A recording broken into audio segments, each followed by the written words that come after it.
How many hearts have you broken with those great big beautiful eyes? Those great big beautiful eyes that tell such beautiful lies. How many times have you kissed somebody like you kissed me then? I don't. Good evening, ladies and gentlemen, and all ships at sea. We interrupt this broadcast to bring you an important message from the Prepared Mind Network.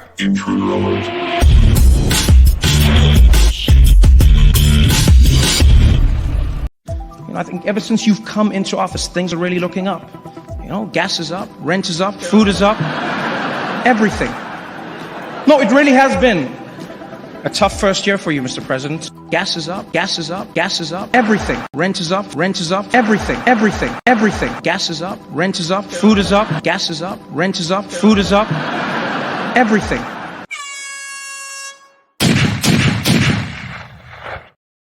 And that's why they had to take him down.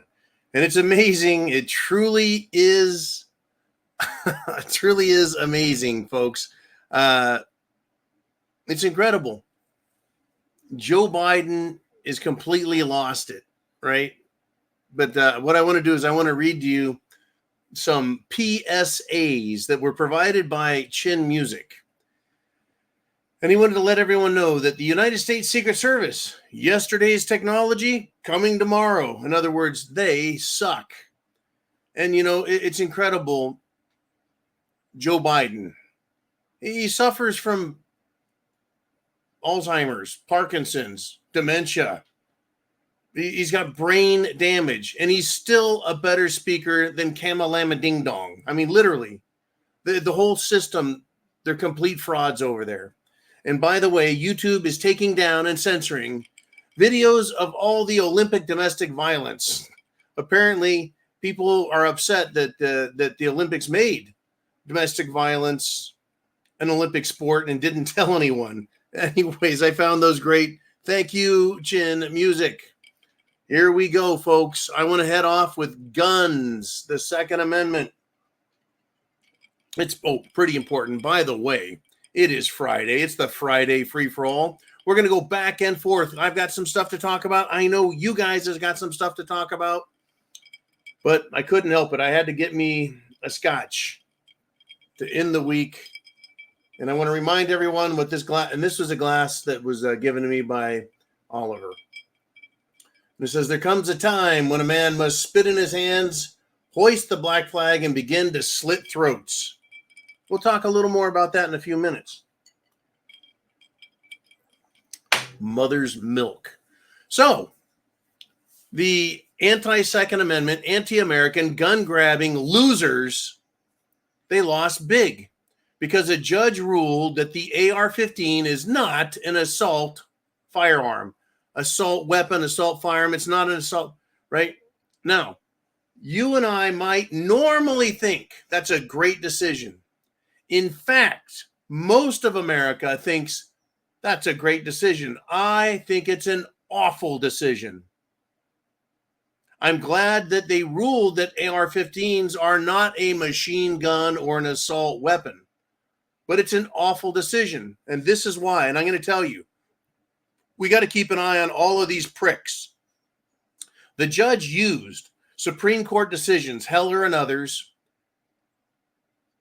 to write his opinion and make his decision, which is what judges should do.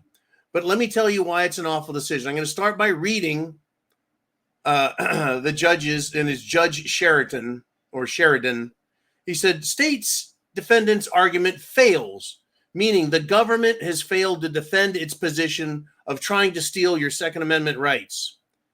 He says, like in Heller, which is the Supreme Court decision, the assault firearms law categorically bans a type of weapon that is commonly used for self-defense.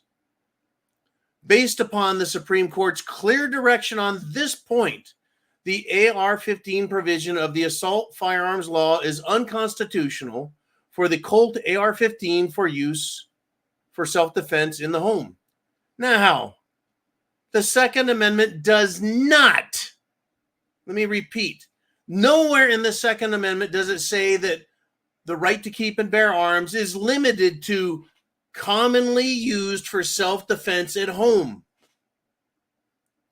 Nowhere does it say this gun, but not that one. The Second Amendment is for defending the state and the nation. Every individual state is a nation, and the United States is a nation when dealing with other foreign entities. The Second Amendment is for defending the state and the union, not home defense. If they were, let's just say if we, you and I, all of America were allowed full auto weapons, then those would become very common, right? And they would be considered home use defense weapons, right? That same ruling would apply then to full auto weapons. The only difference is the United States federal infringement using the National Firearms Act 100 freaking years ago has been in place and has been criminalizing the observance and practice of our common law rights and heritage. So at least this was a win in court, yes, but the courts can kiss my ass. This is going to come to a head soon, one way or another. It just has to. And the way I predict that's going to happen, my friends, if Kamala Harris wins the election. Now, you might be saying to yourself, John, ain't going to happen, man. Ain't going to happen. Trump's got too big of a lead. Oh, really? I'm going to scare the shit out of you. Folks, team election fraud is in place. So here it is. Obama's former campaign manager, David Plouffe, has joined the Camel Toes Harris campaign team as their senior advisor. And there are two, not one, but two other former Obama advisors that are joining as well.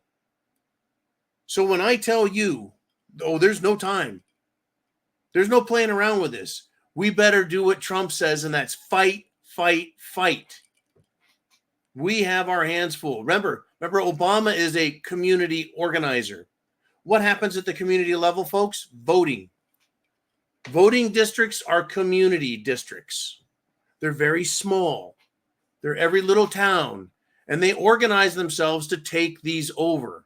We all need to get involved. We do. It just absolutely needs to happen. Now, before I get too crazy, let's do this. Let's get to some of your questions and thoughts. We're still having trouble with YouTube, our own website, subscribestar.com, and StreamYard to get the links out. We're getting a lot of what I'm going to call election interference here on the Prepared Mind channel. Still, it's your show. We got a lot of people in studio standing by. So, Uman, what do we want to discuss first? And it's name redacted. And he says, my wife was enjoying R. Lee Ermey, Gunny, in Full Metal Jacket last night. She wants to know if that is what made you choose the core over the other branches. The answer, name redacted, is no. That is not what made me choose, but it was what helped inspire and galvanize my decision and convinced me that to be a Marine, you've got to have some strong desire to do so. Now, my uncle, he served as a Marine in Vietnam, 2 tours. He went up through the warrant officer program and retired as a captain, which is as high as you can retire coming through the warrant officer program. And Butch was his name. That's the name he went by with everyone, Butch. And he was a badass. And so when the Marine recruiters came by and talked to me, they called my mother and got permission because I was 17 at the time. And they showed up, talked to her. She gave permission. They showed up at my work wearing dress blues. And they basically were like, you are going to become one of us. And, that's how that happened. And then Full Metal Jacket, which covered boot camp and urban combat in Vietnam. At the same time, Platoon was also out. the movie Platoon, starring so many great actors: Tom Berenger, Willem Dafoe, Charlie Sheen, Keith David. But one of the actors in there was a Marine, even though he was portraying an Army officer. He took the entire crew over to the Philippines where they filmed it. And he actually put them through a great deal of training to make them like soldiers or Marines. And that movie had a strong influence over me as well. And I did my big term paper that I did in school before going was on Vietnam and the plight that men face and feel after serving in combat and PTSD and the whole bit, right? Anyways, the other branches, I'll tell you guys again, man, I tried joining the Coast Guard. That's before the recruiter came and got me. And I said, look, I want to wear white shorts and a hat like Gopher from the Love Boat. I want to be stationed in San Diego or in Florida. And they told me, sorry, kid, we don't guarantee duty stations. I said, it was great talking to you. I'll see you later. Because I wanted to go cruise the beaches, making sure the babes were safe. And also Miami Vice from the 1980s. I wanted to bust drug dealers trying to run drugs into the country. So my idea was still to serve, folks. It's always been to serve my fellow man, serve my countrymen. Anyways, it's a great question. But when Lee Ermey portrayed himself as Gunny Hartman, he truly was, during Vietnam, folks, a drill instructor. The Gunny was he's a real live Marine or a real live drill instructor. And that's why he played it so very well. And if you want to do your research, he's before his passing, and may he rest in peace. Lee Ermey described a lot about how drill instructors train people. And after listening to him speak and write about it, I realized why I appreciated being beaten on so much, physically as well as mentally, because it makes you stronger. That which does not kill us makes us stronger. Anyways, let's do this. Let me cover this real quick. And well, maybe not so quick. And then we're going to get to Orlando. Okay, Dan Bongino has come back on. Folks, it's Free for All Friday. We're covering the whole fucking week. Okay, we're rolling into the weekend. Dan Bongino has basically said, hey, whistleblowers have confirmed that there's a big secret out there, and the Secret Service, the SS, is trying to hide it, right? The counter sniper email that came out that was erased, by the way, well, it's been released. And I'm going to give you a couple of excerpts from it so you can understand there's a big, dirty secret that's being hidden. I have my opinion. I recommend that you, if you're interested, listen to me, but listen to others. Get all the information you can, make your own decisions. But I'll tell you what my opinion is. First, I'm going to read from the email. The counter sniper says this agency needs, and he put it in all caps, needs to change. If not now, when? In all caps. And he says the next assassination in 30 days, is that when we want to change? He didn't say that. He said the assassination in 30 days. This is the guy who said there's going to be another assassination attempt, folks. He says the team I was once proud to be a part of is something I have to somehow hide as I move into my next career. Who wants to hire a U.S. Secret Service counter sniper guy who failed? That's the public perception I'm faced with. The United States SS, the U.S. Secret Service counter sniper team, is a stain I will never be able to cleanse. He says the motto of the United States Secret Service is CYA, cover your ass. And every supervisor is doing it right now. That's what he had to say, folks. That's what he had to say about it. And Dan Bongino covered it.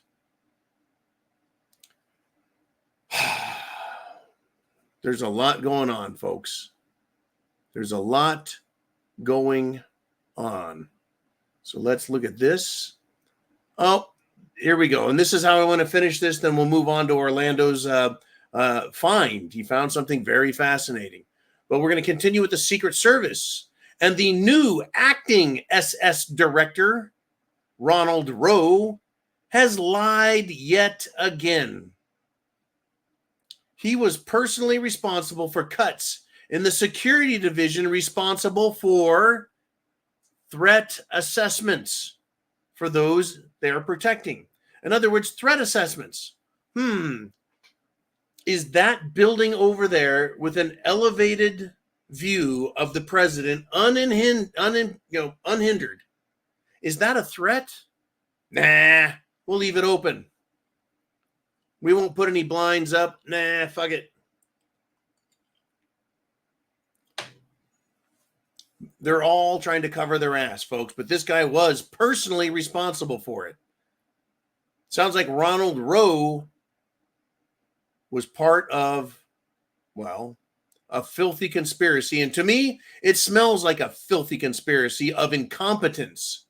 Incompetence that was applied, or rather competence removed. Don't worry about that stuff here and there. It's cool. It's fine. We don't need to worry about that. It's fine. Right? And they allowed the assassination attempt to take place. There needs to be not, folks, just an investigation. It needs to be a lot more than that. There needs to be criminal referrals. People need to be arrested, period. People need to be arrested. Now let's do this. Let's get into what you guys have. Let's do it. Let us see. And it's Orlando. He says, John, what we just discussed is on the Prepared Mind Facebook page labeled for John. So I've got it right here. Basically what we've got is a Venezuelan illegal immigrant left her receipt at the grocery store, folks. And the cashier there took a photo. Now, I have to say, I cannot corroborate this story as being 100% true. But there is a receipt. There is a picture of it I'm looking at. And the cashier is wearing, Protect Me gloves. And the counter that it's sitting on looks like a cheap, shitty retail outlet Formica countertop. It says this illegal immigrant left a receipt. The cashier took a photo and did a video, but I couldn't listen to it because it's on TikTok. And for some reason, my phone will not play TikTok anymore. Anyways, it says EBT cash balance, $4,498.85. What's worse is the food stamp balance is $13,000. Well, $13,401. So I want to find more evidence of this out there. And thank you, Orlando, for digging this up. I want more evidence. I want to hear, right? If you see an illegal alien using their EBT card, ask them if you can have their receipt. Say, hey, can I have your receipt? See if they give it to you. They just might because they're not that sharp. And see what the balance is on these things. Now, this is interesting. Perhaps the person didn't realize that's how much money was in it.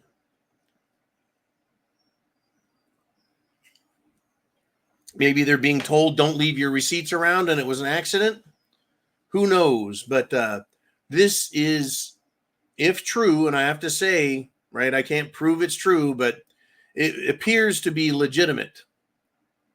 And according to Orlando, the reaction from the cashier who filmed it was mighty pissed off that illegals are getting this much money and this much credit for food.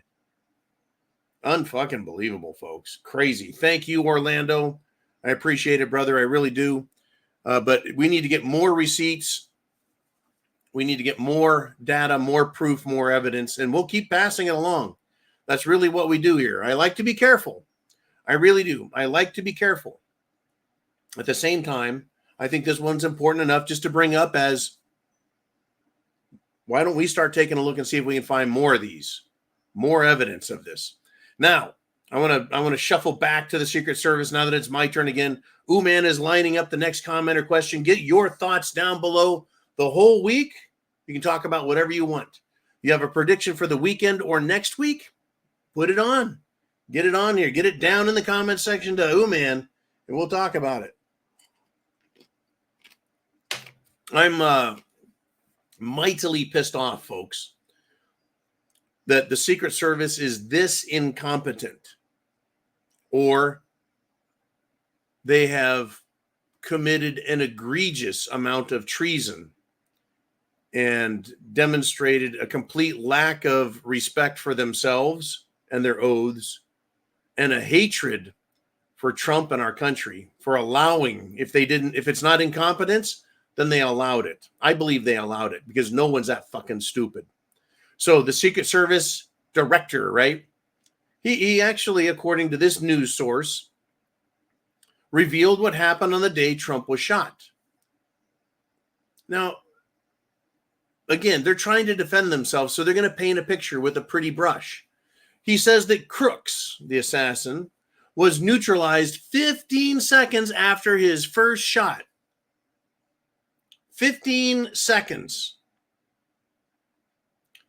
And they claims that Secret Service agents were unaware of Crooks's firearm until the shots were fired.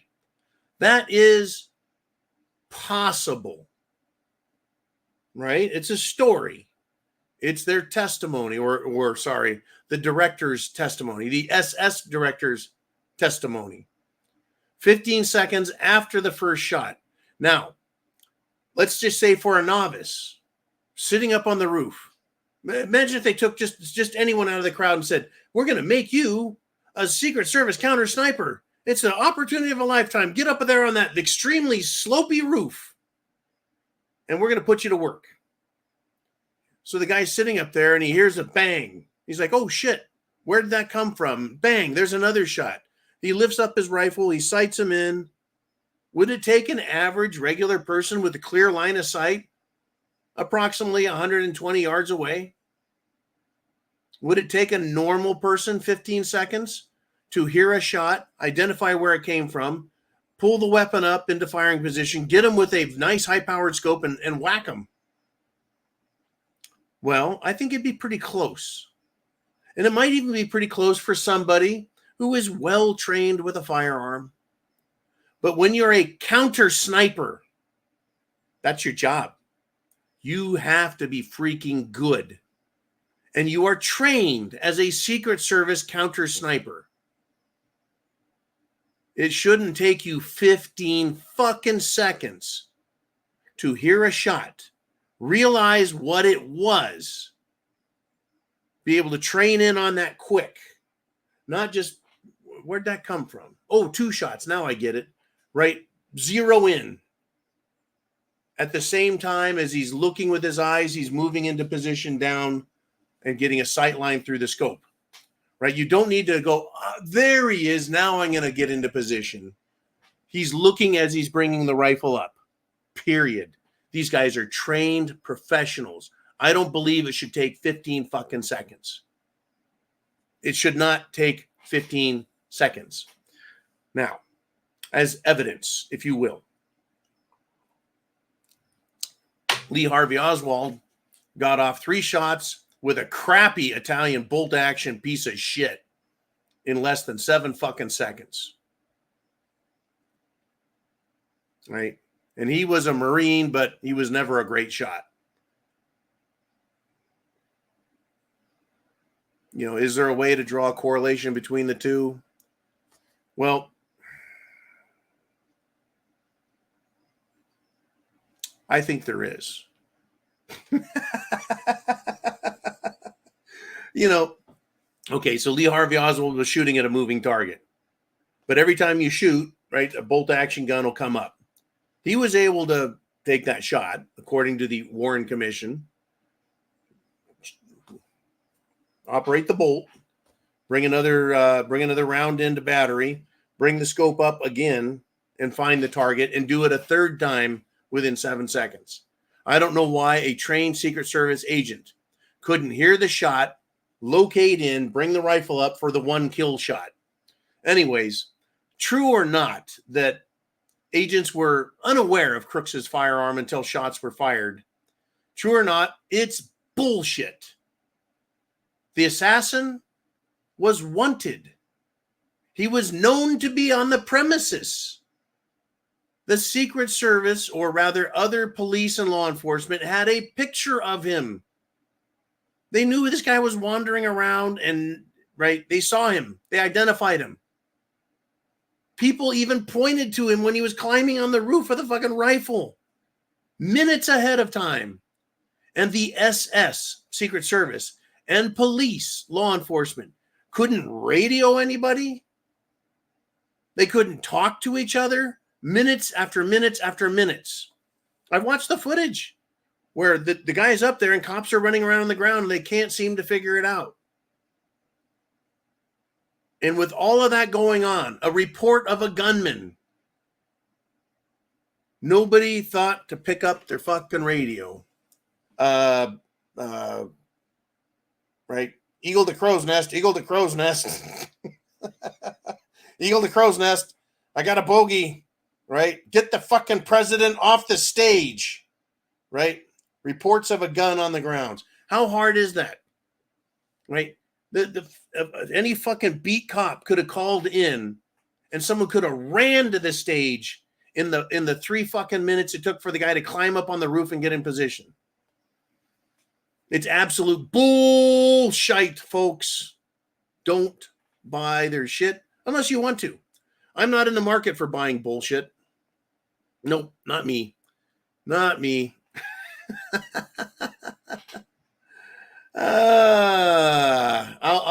Oops. Uman. I got to Uman.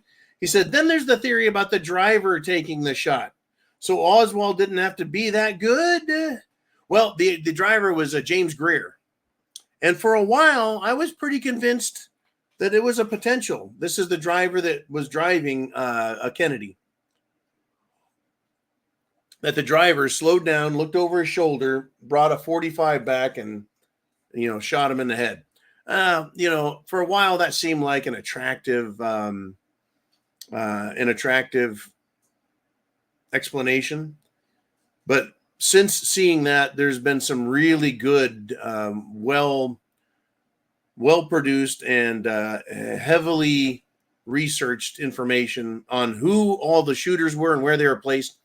If you want to watch it, it's a 3.5 hour documentary called Every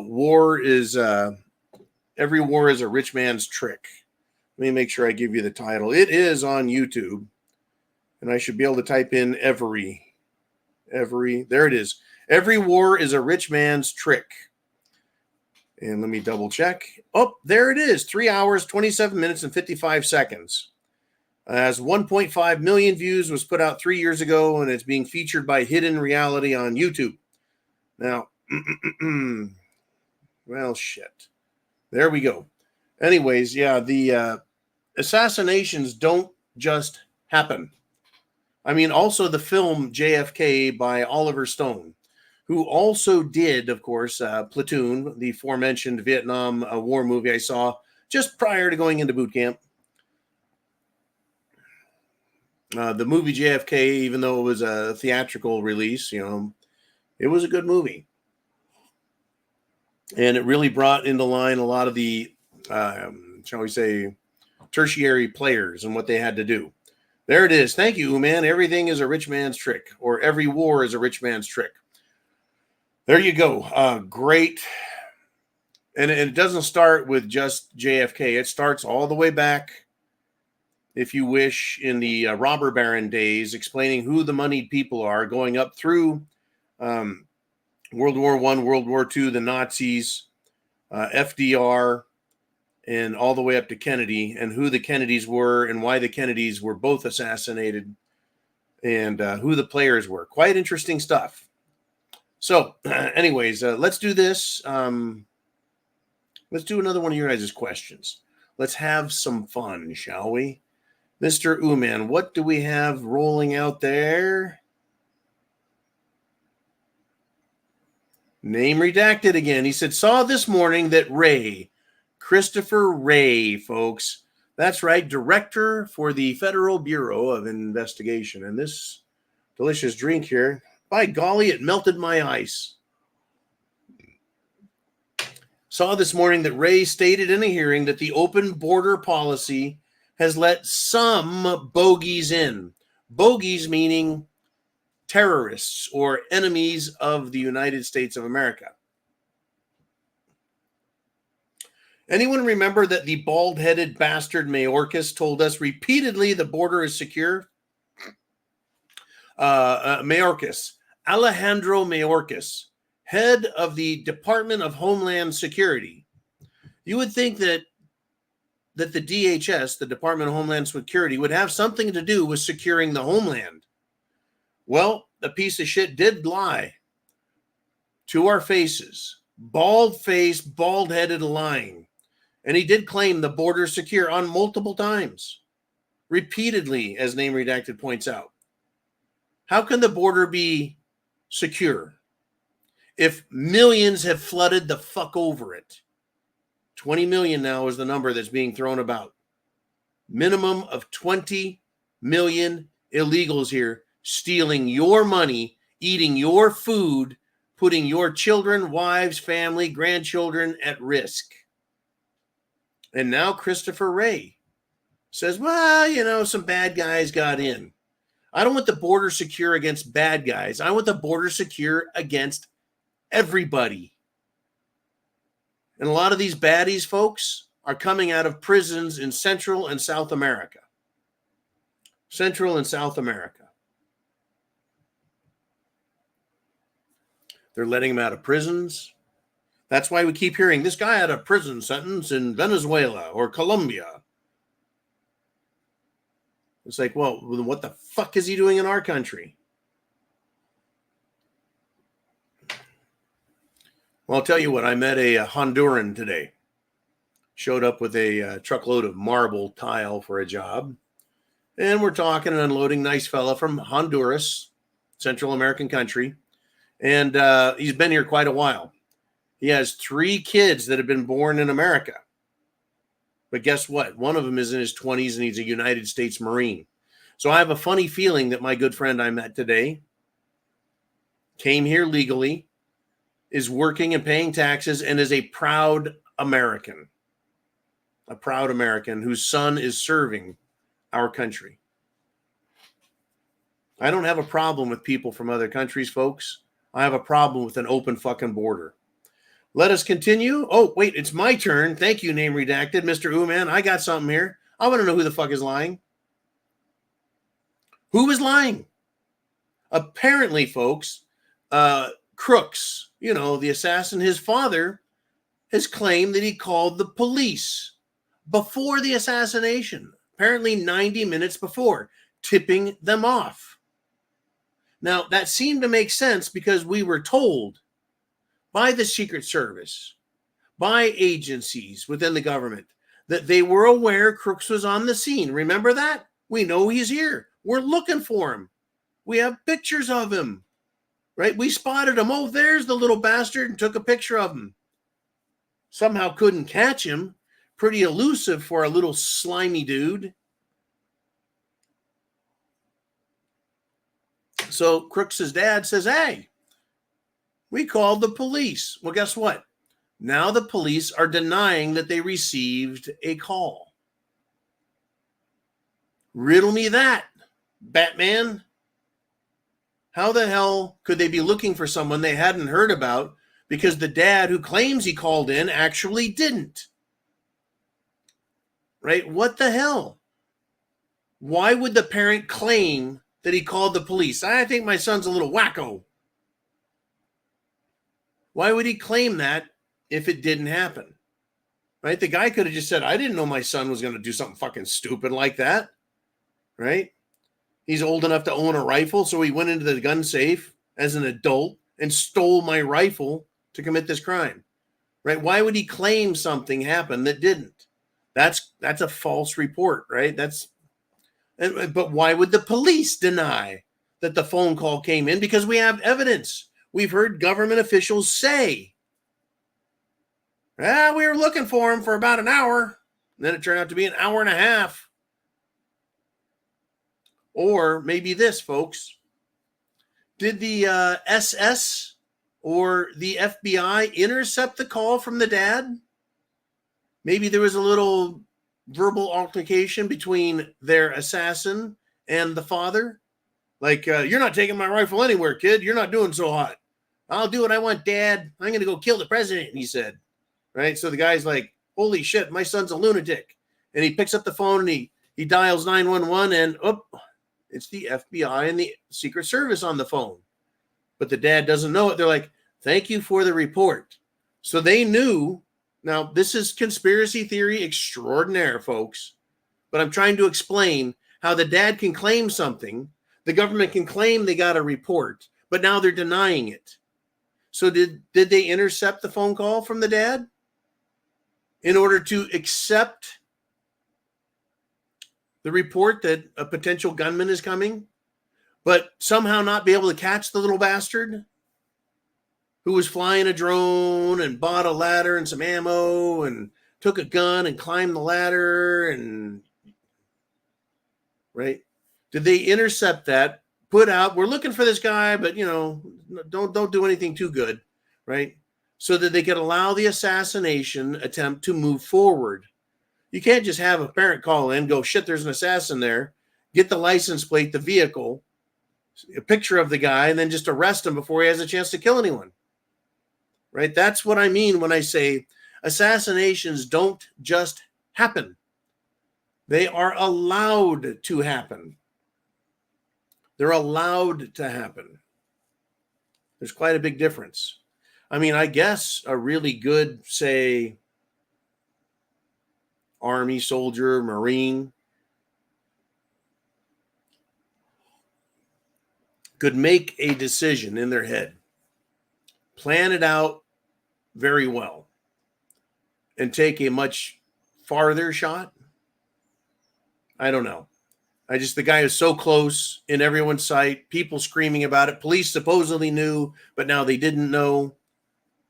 Right? And then never mind that roof with a clear shot at the president's head. And it wasn't just a small little crack between two boards, folks. It was the whole fucking stage and bleachers. In any event, there's a lot of people lying and covering their asses now. Uman says, I've heard the story about the parents calling the cops from the first day. Why would the parents call the cops to report their grown son missing if he was only gone for 1 or 2 hours at that point? That's right. He wouldn't call and say, well, my son's missing. You have to wait 24 hours for missing persons. I learned that from watching some 411 videos on Coast to Coast.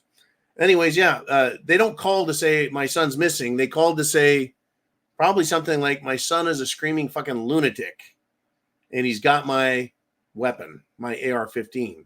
Not an assault rifle, folks. But I'll tell you what was far more dangerous than the AR-15, which has been deemed not an assault rifle, but an assault spoon, an assault fork, or an assault knife. Those are used to kill people. They must be an assault thing because they assault people with them. All right. Mr. Uman, I appreciate your opinion on that. It's always fun to consider conspiracy theories, but also understand they are just theories. One of the ways to maintain and keep an idea or concept such as the assassination of Trump or the attempted assassination, one of the ways to maintain and keep it in the realm of conspiracy theory is to have conflicting stories, conflicting reports, by keeping information from the public, hiding information, and also by making sure that strong authoritative witnesses die, get killed. Thank God for so many people with phones, with video capability, camera, as well as still photography that captured so much of this event. So much. Anyways, wild world, folks. Wild, wild world. We're at 40 minutes in. I've got a lot of stuff to talk about, but it is the Free for All Friday. Sunday will be the zoo, and we're going to talk at the zoo, folks. We're going to have a lot to talk about this weekend. I'm predicting wacky, crazy shit is going to happen with Kamala Harris. Stand by. Additionally, we could have Iran, who's been authorized by the supreme leader, been authorized to attack Israel. I have a funny feeling that they're probably not going to telegraph it too much more than that. It's just going to happen. All right, Uman, where do we want to roll next? What concepts are out there in the world that we need to address? And Diving Fraud says, truthfully, Trump lost when he chose JD. I think the attempt was a you take JD or else moment. That's an interesting thing, that Trump chose JD Vance because the assassination attempt scared him into doing so. And I think that's a stretch. I mean, I appreciate the line of thinking. That's very fascinating. But Trump did not get up and yell, JD Vance, JD Vance. No, he jumped up and yelled, fight, fight, fight. He was fucking pissed. Now, of course, he didn't, pick Vance anytime shortly after that. But I would think that would have galvanized him to back down his rhetoric. Thank you, Uman. To chill the fuck out. To not fight so hard. But he has come out, I think, fighting mad. Spitting mad. He did not let the Association of Black Journalists, run over the top of him. He's not cowering. Right? First, he was saying only indoor events. Now he's going to do outdoor events. Not only that, he's going to go back to Butler County, Pennsylvania. Right? I don't know. I like the thinking. I just don't think it's correct. But I do like looking down alternative avenues, Diving Frog, and that really is interesting. You take JD or else. If JD is bad, let's just assume that JD Vance is not a good candidate. He's another Mike Pence. For sake of argument and to exercise the thought, JD Vance is another Mike Pence. If I was Trump and I knew that I was told you will have another Mike Pence, I would believe more strongly that there would be a high-speed velocity projectile coming from my head, knowing that, JD Vance, the rhino Mike Pence type guy, is going to replace me. Right? I don't know. Right? You would think that if they got their candidate in the number 2 position, that guarantees that Trump will be shot in the head if he wins. It's not a protective choice, right? In fact, what he needs to do, in my opinion, let's go 180 degrees the other direction, the exact opposite direction.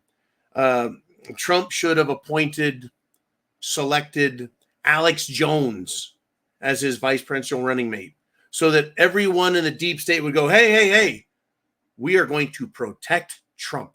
As bad as he is, we don't want that Alex Jones guy to be in the fucking control. We don't want him to be the president, that's for sure. Right? That's what I'm thinking there. They can't do that. They really can't. Right? They can't take a chance on putting someone crazier. So yeah, and then why the hell would Trump trust them anyways? On top of that, everything else, they just took a fucking shot at him. Why should he trust him? Anyways, let's continue. This one has been all over the news all week. Folks, the Olympics Committee is defending its decision. This is a headline from the Gateway Pundit. It's defending its decision to allow 2 boxers with male DNA to compete in women's boxing. Now, how do they know they have male DNA? Well, because that's the biological test they're given. They're given a test to see if they're men or women. But they defend themselves and say, quote, every person has the right to practice sport without discrimination. But if there's men's boxing and women's boxing, how do you determine who is a man and a woman? You do it with a DNA test. And so men are segregated to the men's side and women to the women's side. How fucking hard is this? These are morons beyond human comprehension, folks. Now, if they want to have a trans, hey, put them in the Special Olympics because they're fucking special. The psychology books all say they have a mental disorder, at least one. But if they want to allow that, call for an open class so men and women and trannies can compete together if they want. I like the idea of tranny men fighting real men.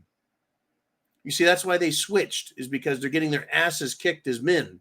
But anyone can beat up a girl, right? Even a trained girl. Even a trained girl.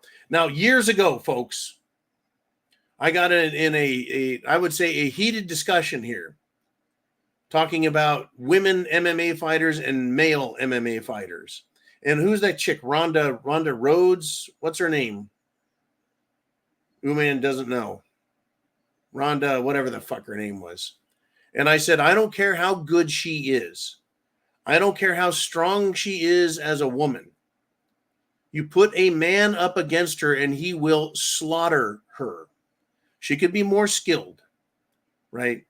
But you put a competent male MMA fighter against the greatest female and he will defeat her. Now, the evidence I used to prove something I said that long ago is exactly what happened in the Olympics. A good male boxer, though not the world's best, just a marginal loser of a male piece of shit boxer, went up against one of the best female boxers in the world, this Italian girl who trained her whole life in the art of boxing to become the superstar that she is, got in the ring with a marginal male boxer who claimed to be a woman. And he hit her, she said, harder than she'd ever been hit. And beat the shit out of her so bad she had to quit in 46 fucking seconds. There's a difference between men and women. And it's big. It is not small. Have I seen women knock out men? Yes. Have I seen women hold up in a fight? Yes. But we got proof that the greatest female boxers can get their clocks fucking cleaned because, well, the second male DNA having woman boxer in the Olympics beat the shit out of another woman yet again today. And guess what? There's going to be more anger and resentment towards the Olympics, and it'll follow, right? It's woke, communist, trash sports. It is. That's exactly what it is. You have to take a fucking bag of stupid pills to believe that what is happening is acceptable. Well, people are boycotting the Olympics. They're boycotting, and rightly so. Where are we at here? Holy cow, 48 minutes. There's a lot of stuff I want to talk about, folks. A lot of stuff. Let's get to it. Mark Zuckerberg called Trump, according to Trump, and apologized because his artificial intelligence at Meta and Facebook erased all mention of his assassination attempt. Well, I tell you what, number one, go fuck yourself, Zuckerberg. Number two, AI only does what it is told. AI is not all-seeing, all-powerful, all-knowing. Who the fuck told the AI that it was a fake assassination attempt? Who told it that? And how did AI determine whether the reports coming from Trump, Trump's doctor, the Secret Service, the local police, the witnesses, and all of America and the planet, why did AI choose to believe them and instead choose to believe a fact checker out of India? How is that possible? Right? Erase all mention of his assassination attempt. It's not that easy, folks. It's a program. It's a program. And the program was programmed to deny Trump. Just like the AI is out there hiding Trump on Google and other, shall we say, big tech and social media, hiding the fact that Trump even exists. And if you ask about Trump, you get softball bullshit about Camel Toes Harris.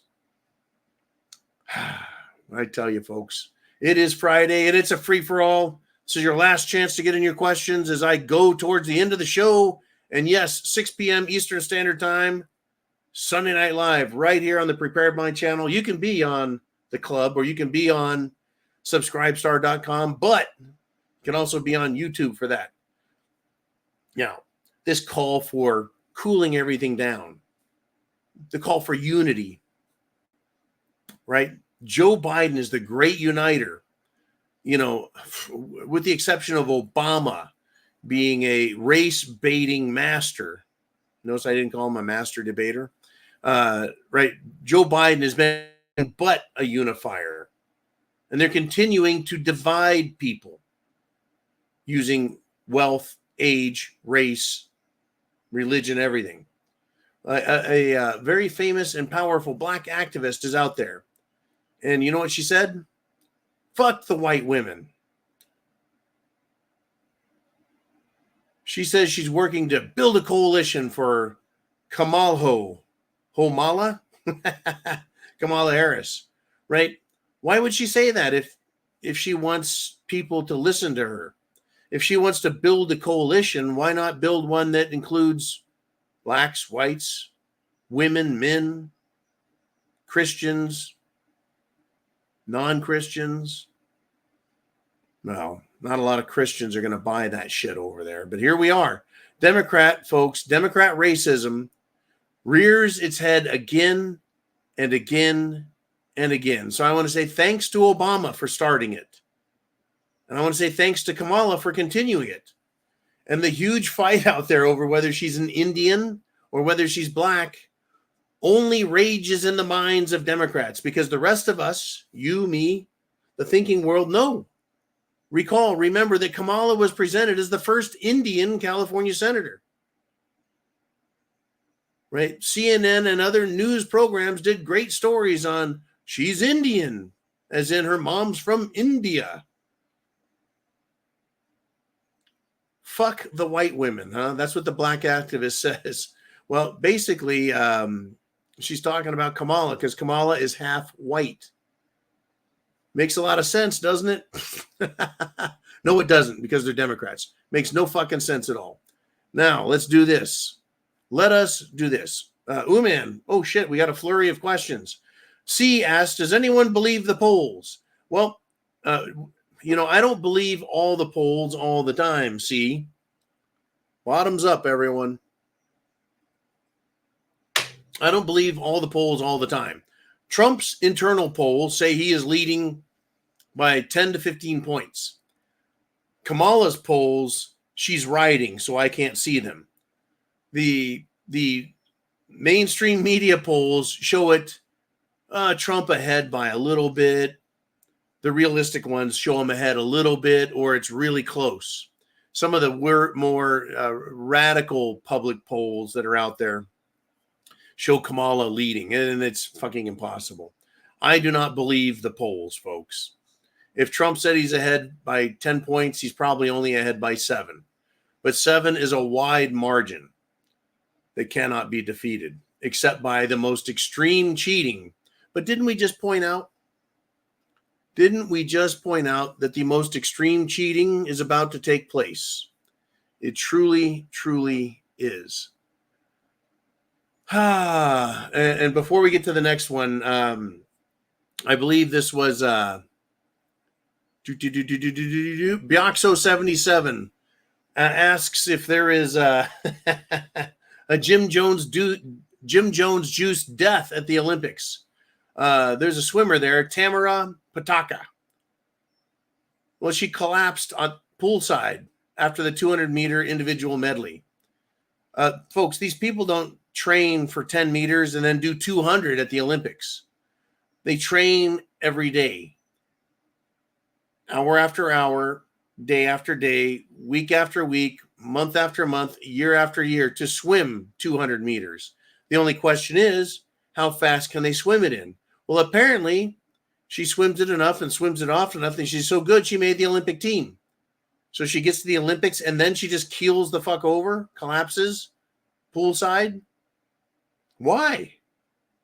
Well, take a wild guess. I don't know for sure, but you're welcome to take a wild guess.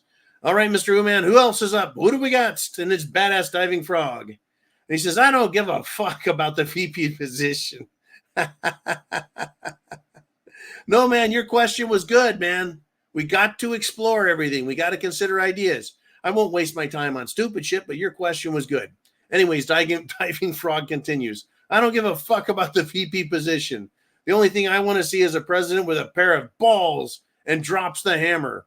I can't do the GD, pal. Sorry. Yeah, right. I want to see a president with balls, big, hairy, brass cojones.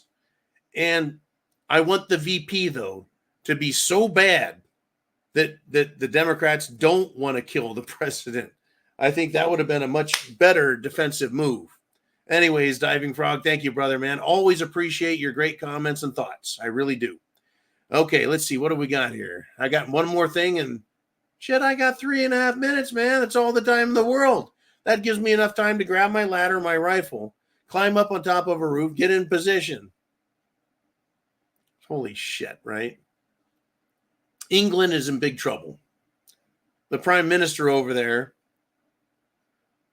has a facial recognition surveillance plan. And the point of having that is to silence everybody. It's completely Orwellian, completely 1984, the surveillance super state. That's how you quiet everyone down, is to say, we're watching every move you make, right? They're going to start sounding like Sting and the Police. Every breath you take, they'll be watching you. That is chilling. It is also a violation of everyone's rights, their privacy. The government doesn't need to be watching everyone all the time. Plus, how the fuck can they? Even if they had a camera everywhere, how are they going to watch every single individual and see what's going on? It's meant to silence people. I think it's time, folks, for our British brethren to form a peaceful rebellion, one street march at a time. And I mean mostly peaceful protesting, not a real insurrection or rebellion. But I think it's high time that they continue taking steps to free themselves without breaking any of the precious laws that are designed to protect illegals and legal immigrants that hate the Brits. It's going to get ugly, folks. Governments everywhere are absolutely out of control. Out of control. Okay, there we go. Ooh, man, do we have another one? I can't remember. I've lost track. Name redacted. Who says AI is what they claim it is? It's a new layer of defenseless prison we live in. Hard to argue with that, man. It's hard to argue with that.